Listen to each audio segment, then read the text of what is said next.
시청자 여러분 안녕하십니까, 김인호입니다. 지난번에 이어서 미국과 중국의 갈등, 그리고 이 속에서 한국 경제가 어떤 영향을 받을 것인가 하는 두 번째 말씀을 드리려고 합니다.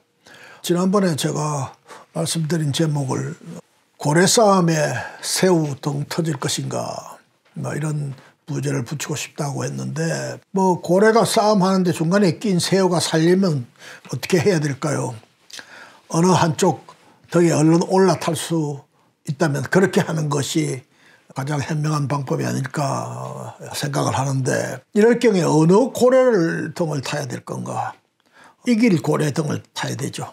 지는 고래 등을 타면 같이 죽을 수밖에 없는 그런 형편이 될 겁니다. 우리 한국의 많은 사람들이 이렇게 이야기합니다. 안보는 미국하고 해서 미국의 도움을 받고, 경제는 중국 시장이 제일 크니까 중국을 주로 해서 해나가자, 이렇게 이원화하는 것이 제일 현명한 방법이 아닌가 이렇게 이야기를 하는데, 이건 정말 좋게 말하면 운진하고 나쁘게 말하면 천둥벌거숭이 같은 그런 생각이다. 안보와 경제가 같이 가는 거지 안보 따로 경제 따로가 있을 수가 없습니다.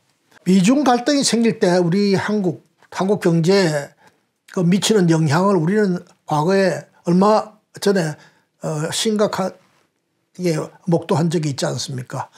사드의 배치를 둘러싸고 중국과 한국 간에 참 갈등이 있었는데, 그것 중국 한국 간의 갈등이 아니고 중국과 미국 간의 갈등이죠. 그리고 그 여파로서 중국에서 사업 잘하고 있던 기업, 대표적으로 롯데를 지목해가지고 완전히 박살이 나게끔 중국이 규제를 해서 롯데는 사우디의 부지를 미군에게 제공해줬다는 그런 대가로 참 심각한 피해를 입었던 것을 우리가 목도한 적이 있습니다. 앞으로 이 갈등의 양상에 따라서 우리 한국의 영향을 어떻게 받을 것이냐 하는 것은 그 갈등의 폭과 진행 정도에 따라서 다양하게 나타날 수가 있습니다.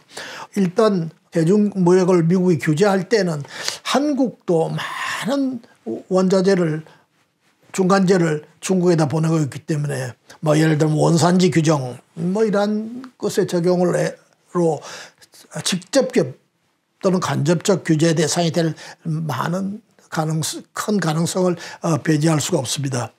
중국에서 사실은 기업하기가 점점 어려워지고 있죠. 그런데 우리 한국뿐만 아니라 미국도 그렇고 일본도 그렇습니다. 중국이란 나라가 참 개발 초기에는 외국의 투자를 환영했지만 이제 어느 정도 수준에 올라가기 때문에 각종 규제를 가하고, 또 임금도 대개는 싼 노동력을 염두에 두면서 진출했는데 임금도 굉장히 올라가고, 특히 중국 정부가 자국의 기업에 대한 규제와 보호를 하는 대신에 외국 기업에 대해서는 여러 가지 불리한 조치를 해나가고, 기술을 이전을 전제로 하지 않는 한은 투자를 받지 않고, 이런 여러 가지 이제 외국 투자 기업으로서는 감당하기 어려운 조건이 부과되기 때문에 이제는 많은 나라가 중국에 진출했던 기업을 다시 자국으로 불러들이는, 흔히 리쇼링이라고 하는 그런 현상이 벌어지고 있습니다. 트럼프는 아주 대놓고 중국에 투자했던 기업들 보고 다시 철수해서 미국으로 돌아와라 이렇게 이야기했고, 일본은 지금 주로 중국이지만 물론 다른 나라도 있지만 작은 해외로 나갔던 기업이 들어오면 상당한 혜택을 줘가면서 다시 본국에서 사업을 할 수 있도록 그렇게 지원을 해주고 있습니다. 우리나라도 2013년에 해외 진출 복귀법이라는 것을 제정해서 기업이 돌아오면 세제 혜택도 주고 설비 투자 지원도 해주겠다 이렇게 하고 있는데, 최근까지 별로 성과가 없어요. 중국에서 빠져나오는 기업은 우리나라로 돌아오는 게 아니라 베트남이라든가 라오스라든가 기타 제3국으로 가지 우리 한국으로 본국으로 돌아오는 기업은 뭐 거의 없다 해도 과언이 아닐 정도단 말이죠. 왜 그럴까? 말할 것도 없이 우리나라의 이 과도한 높은 세금, 법인세를 비롯한 각종 세금, 그 다음에 거미줄 같은 규제, 그다음에 노동 편향적인 노사관계, 이런 것 때문에 한국에서 기업하기 굉장히 어렵다. 여기에 더해서 시간이 갈수록 점점 더 심해지는 반기업 정서, 또 어떤 의미에서는 우리 정부가 이것을 부추기고 있는 이런 상황, 도저히 기업하는 사람들에게서는 예측을 불가능하게 하는 이런 요인들, 이 속에서 기업하는 거 과거에는 할 수 없이 했는데 나와서 하다가 다시 우리 한국 본국으로 돌아가고 싶은 마음은 없다. 이런 지금 상황이 벌어지고 있는 겁니다. 우리 정부도 그렇지만도 우리 기업들도, 큰 기업들은 문제가 생겼다. 미국과 중국이 충돌할 때마다 미, 중 어느 편에 설 것인지 분명히 태도를 정해라 하는 것을 미국은 미국대로 우리에게 요구하고 있고, 중국은 중국대로 우리에게 요구하고 있는 그런 입장에 있습니다. 어떻게 대응을 해야 되겠까요? 저는 이 미중 사이에서 분명한 외교적 스탠스를 우리 정부가 확립해야 된다고 봅니다. 즉 어느 쪽에 설 거냐 하는 걸 분명하게 해야 된다.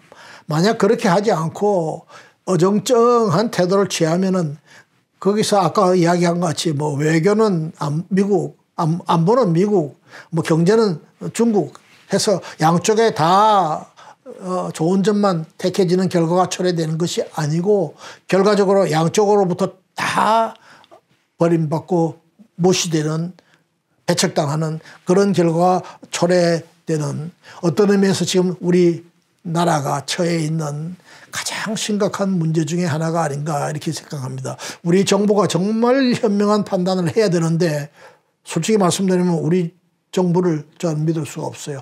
우리 정부의 성격상, 기본적인 사상, 그동안에 해온 일 이런 것들을 볼 때 우리 정부가 제대로 된 판단을 할지 매우 참 불안한 그런 생각을 갖지 않을 수가 없습니다. 원론적으로 이야기한다면은 이 미중 사이에 어느 편에 설 건가, 어느 줄을 설 건가. 첫째는 이기는 쪽에 줄을 서야 되지 않겠습니까? 어느 나라가 더 강한가. 이것이 첫째 판단 기준이죠.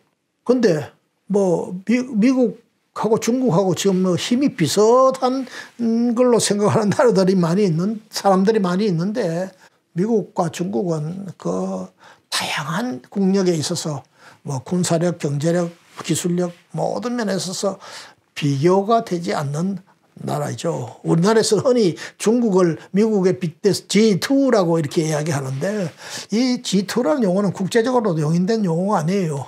한국에서만 쓰고 있을 뿐이지 G2라고 해서 중국을 미국에 거진 필적할 만한 국가로, 강한 국가로 세계가 인정하고 있지 않습니다.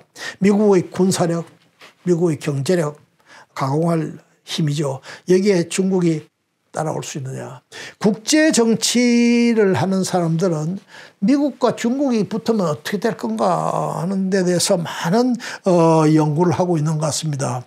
근데 최근에 어떤 그 학자가 쓴 책을 인용하는 걸 제가 들은 적이 있는데 역사적으로 이 패권 국가들 간의 이 패권, 기존의 패권 국가와 이 패권에 도전하는 새로운 패권을 지향하는 국가 간의 소위 투키디데스의 함정이라고 하는 그런 그 원리에서 전쟁으로까지 간 경우가 17번 중에서 12번이 있었는데 그 싸움의 결과는 대부분 다 민주국가가 이겼다. 민주국가 대 독재국가의 전쟁이 붙을 때에는 민주국가가 이긴다. 왜 이기느냐 하는 걸 쫙 장황하게 설명하고 있는데 들어보면 그렇겠구나. 지금 이 문제를 제가 깊이 이야기하지 않겠습니다. 미국의 경제력, 군사력, 그리고 국가적인 그런 국력의 총체적 힘, 능력 이런 것은 중국하고는 비교가 되지 않는다.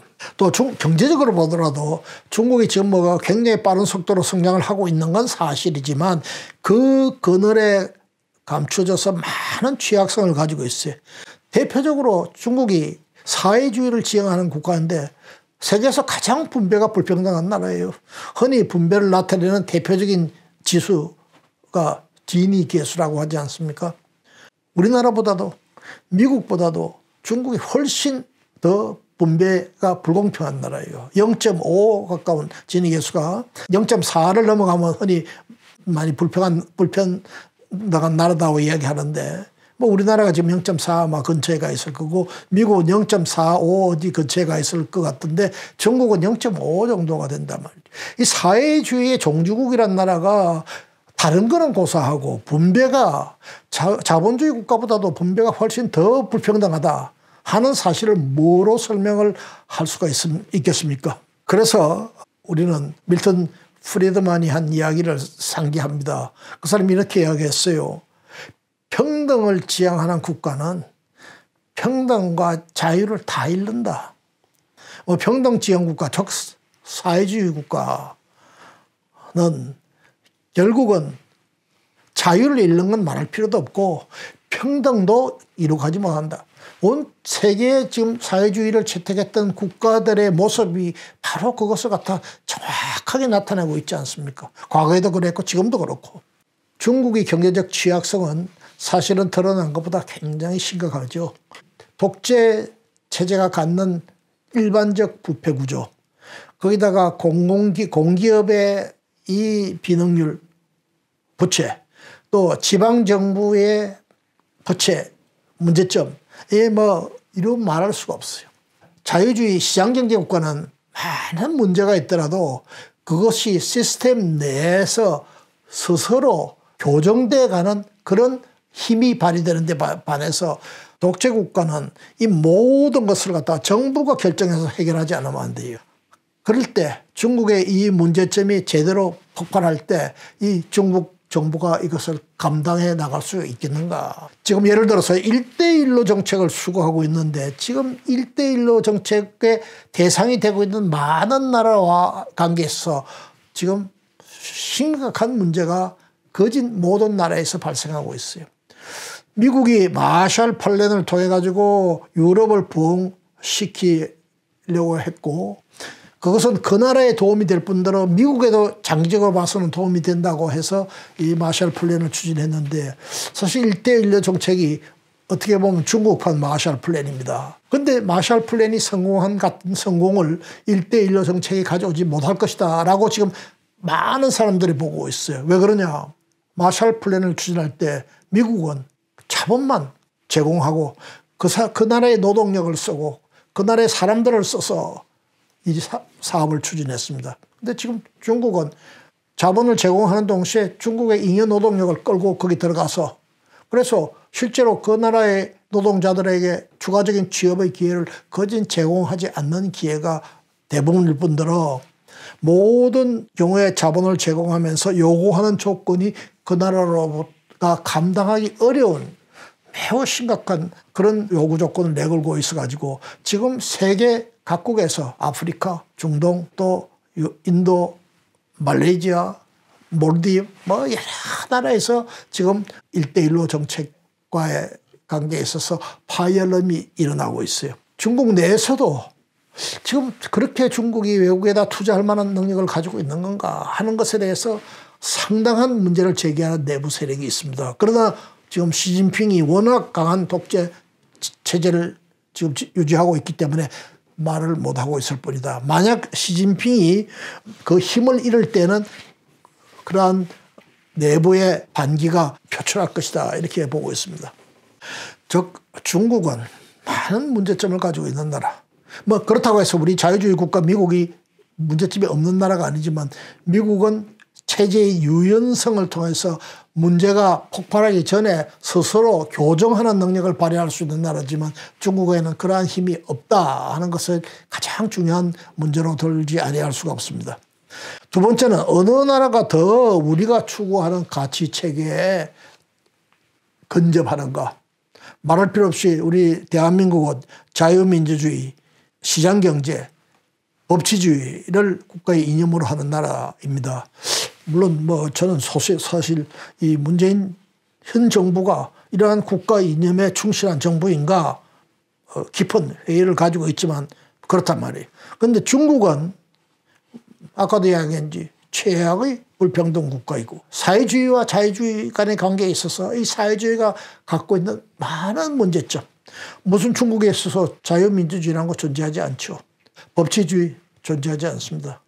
또 시장경제의 원리, 유리할 때는 시장경제국가라고 이야기하지만 그 나라에서 시장경제의 원리, 자유기업의 원리 이런 것들이 지금 지켜지고 있는가. 극히 회의를 할 수밖에 없는 나라가 중국이 아닌가 생각합니다. 세 번째로 어느 나라가 더 우리에게 도움을 주었으면 앞으로도 도움을 줄 수 있는 나라인가. 미국이 6.25 전쟁에 3만여 명의 미군을 죽을 정도로 참전했고 그 이후에 전쟁 종전 이후에 한국의 부흥과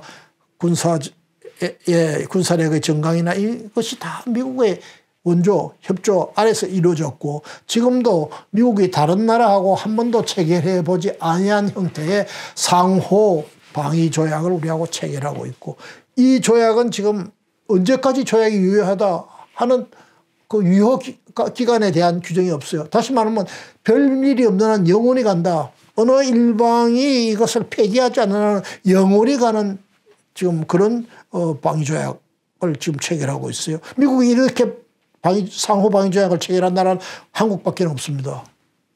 이렇게 미국이 지금 우리를 돕고 있는데 중국이 우리에게 뭘 해준 게 있느냐. 뭘 도와준 적이 있느냐. 6.25 전쟁 때 거진 압록강까지 다 수복하고 정말 통일 한국을 만들 수 있는 기회 때 대거 중공군을 투입시켜가지고 다시 전쟁을 원점으로 돌린 거 이외에 한국에다 한 게 뭐가 있는가.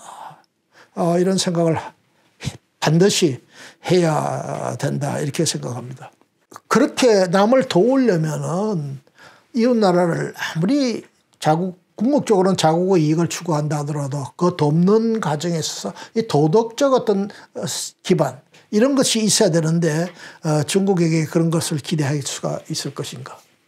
우리나라는 지금 경제적으로 한미 FTA 또 안보적으로 한미 상호 방위 조약을 근간으로 해가지고 한미 관계의 굳건한 경제적, 안보적 이 토대 위에서 모든 지금 경제가 돌아가고 있는 이런 나라인데 이것을 갖다가 가령 중국과의 관계를 더 강화함으로써 대치해 나갈 수 있는 무슨 대안이 있는 거냐. 중국과의 관계를 더 강화시켜야 된다고 하는 주장하는 사람들의 그 주장의 근거가 어디에 있는가. 아무리 생각해봐도 사상적 배경, 중국에 대한 맹목적 복종, 역사적으로 우리에게 종주국 역할을 했던 중국에 대한 굴종 이외에 뭐가 있는가 저는 찾을 수가 없습니다. 그런 의미에서 양국 중에서 우리가 선택의 기로에 서지 않으면 좋고 그러나 서게 된다면 어떤 선택을 해야 될 건가 자명하다고 봅니다. 이런 바탕에서 본다면 앞으로 미국이 참여해가지고 활성화될 CPTPP에는 반드시 참여를 해야 된다는 생각을 저는 가지고 있고 또 이것도 중국 눈치 보느라고 참여하지 못하는 경우가 온다면 어떻게 할 건가. 지금 일본, 호주, 뉴질랜드 다 양쪽에 다 참여하고 있어요. 그런데 왜 우리는 양쪽에 참여를 못하느냐 말이에요. 이 정부는 만약에 그러한 결단을 못 내린다면 또 중국에 예속되는 그런 결과를 가져올 것이다. 이러한 매교적 스탠스만 분명히 해나가면 그 틀 내에서 개별 기업들이 그때그때 부닥치는 미중 갈등 속에서의 자기 기업이 취해야 할 태도는 알아서 취해 나갈 수 있을 것이다. 그 기업들이 요구하는 것은 정부가 태도를 좀 분명하게 해주면 좋겠다. 라고 하는 것이지 우리 스스로 해결할 수 있는 문제 정부가 이래라 저래라 가져야 하는 것을 요구하는 것이 아니다 하는 것을 분명히 이해할 필요가 있다고 봅니다. 마지막으로 우리가 중국과의 관계에 있어서 우리가 보다 더 발언권을 갖기 위해서는 특히 경제적인 측면에서는 중국보다 기술적으로 우위에 있는 산업을 기존에 갖고 있는 산업은 더욱더 발전시켜 나가고 새로운 산업을 계속 발굴해 나가고 발전시켜 나가야 된다. 다시 말하면 우리가 경제적으로 산업적으로 훨씬 더 강한 나라가 돼야 된다. 자, 지금 보십시오. 반도체 우리는 분명히 중국보다 한 단계 앞서 있습니다. 디스플레이 종전에 LCD까지는 이제 중국이 다 따라왔지만 지금 최신 디스플레이 OLED 이거는 중국이 지금 우리 기술을 못 따라오고 있어요. 몇 년의 격차를 가지고 있어요. 이거 계속 그 격차를 벌려 나가야 된다. 배터리 지금 우리가 거진 세계적으로 가장 앞선 나라 아니겠습니까? 조선 일본으로부터 우리가 조선 산업을 다 뺏어왔죠. 그런데 이 조선 산업을 중국이 다시 그 값싼 노동력과 많은 노동자로 흡수해 가서 다 뺏길 뻔했는데 최근에 와서는 이 조선 중에서도 아주 고급 기술을 필요로 하는 조선, 예를 들어서 미국의 이 셰일 가스를 운반하는 배, 아주 고도의 그 기술을 요하는 그런 배를 만드는 기술은 아주 중국이 안 갖고 있어요. 그래서 지금 조선 산업이 이 아주 고급 기술을 요하는 분야를 중심으로 해서 다시 지금 한국이 부흥하는 그런 지금 때를 맞이하고 있는데 이러한 기회를 잘 살리면서 그런 우위를 계속 벌려나가야 된다. 자동차, 우리나라 자동차의 기술은 지금 뭐 거진 세계적 수준에 지금 이루고 있죠. 또 유아용품, 화장품 이런 것은 중국이 지금 우리나라를 따라오지 못하지 않습니까? 중국에 잘 사는 사람들은 다 한국 제품을 쓰려고 하고 있죠. 여기서 또 꼭 한 가지 더 해야 될 것은 원자력입니다. 우리 한국이 보유하고 있는 원자력은 미국 다음으로 거진 우리 독자적인 기술을 개발해서 지금 세계에 진출할 수 있는 기회를 맞았고 이명박 대통령의 때 쿠웨이트에 성공시킴으로써 원자력이 우리의 엄청난 수출 산업이 될 수 있는 그 때에 지금 이 정부가 들어서 가지고 탈원전이다 하는 말도 안 되는 정책을 내세워 가지고 지금 원자력을 산업을 다 지금 폐기시키면서 지금 망해가는 산업으로 만들어가고 있고 거기에 종사하던 기술자들이 전부 다 흩어져 가지고 앞으로 이제 복원하는 것이 엄청난 문제가 될 텐데 저는 이것을 갖다가 국가적 자살 행위다 이렇게 부릅니다. 이 문재인 대통령이 도대체 무슨 생각을 하고 탈원전 정책을 쓰고 있는가? 이 정부가 뭐 심지어 뭐 판도라라고 하는 정말 만화 같은 영화를 보고 뭐 감동을 받아서 했다는 말인데 그건 아닐 거고 제가 보기에는 이 원자력을 폐기함으로써 가장 좋아할 사람이 누구겠어요? 시진핑, 중국의 시진핑, 북한의 김정은 아니겠어요? 나는 문재인 정부의 이 사상적 배경에서 나온 거다. 어떤 이유를 대도 어떤 탈원전에 따른 어떤 폐해를 이야기해도 또 원전을 고수함으로써 어떤 이익이 우리한테 온다는 걸 갖다가 합리적으로 설명해도 조금 더 귀를 기울이려고 하지 않은 이런 정부가 지금 참 이승만 대통령 때부터 6대 대통령을 거쳐가지고 이룩한 원자력 한국을 갖다 지금 문 닫게 하려고 하는 이런 움직임 속에 우리가 있는 것을 보면서 정말 통탄하지 않을 수가 없습니다. 우리가 잘하기만 한다면은 중국의 경제적 제재를 우리한테 가하려고 하는 것에 대해서 우리도 충분히 대응을 해나갈 수 있는 힘을 가질 수 있다고 저는 생각을 합니다. 문제는 정부의 분명한 스탠스, 그걸 지키려고 하는 의지, 그리고 다른 쪽으로 우리가 미국 편에 확실하게 서고 미일 한국의 공동 전선 경제적으로 안보적으로 선다면은 그것이 오히려 중국으로 하여금 한국을 존중하게 하고 한국을 함부로 할 수 없다고 하는 생각을 갖게 하는 길이 아니겠는가 이런 생각을 말씀드리면서 오늘 이 참 어렵고 심각한 주제를 이 정도 선에서 이야기하는 것으로 마치려고 합니다. 경청해 주셔서 감사합니다.